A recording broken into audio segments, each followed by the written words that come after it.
I can't overemphasize how significant this exhibit is.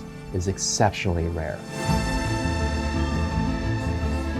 The Jonker diamond was found in South Africa by the Jonker family. Lots of people that went to South Africa didn't find anything. The Jonker family stayed there for over 10 years, and they finally stumbled upon this over 700 carat gemstone. Diamonds of significant size, over 50, 75 carats, are quite rare. Organic materials have to be subducted deep down into the earth, 60, 70, 80 kilometers, in order for the pressure and temperature conditions to be just right. And even then, those temperatures and pressures are probably not high enough.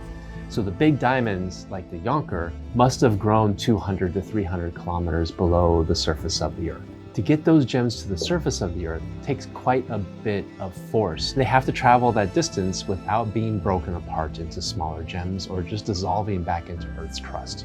The Jonker 1 eventually made its way to the King of Egypt in the late 1940s until he was deposed and exiled from Egypt. Then the stone went missing until it turned up Nepal in the Queen of Nepal's collection in the late 1970s. She had it for a couple years and then sold it at auction to an anonymous buyer in 1977.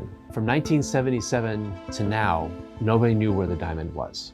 And it just happened to be that I have been working with a gem collector. So his father was the one that bought it at auction. They wanted the Natural History Museum of Los Angeles to be the first place the world has seen the stone in over 40 years. This diamond represents a time capsule of what the deep earth conditions were like over 1 billion years ago. The deeper geology and the deeper scientific information that we could draw out from these particular gems. Because they're so big, there's all kinds of scientific information that's locked up inside of them, such as fluid inclusions or other minerals. This is a great way of studying deep earth interior without actually having to go down there.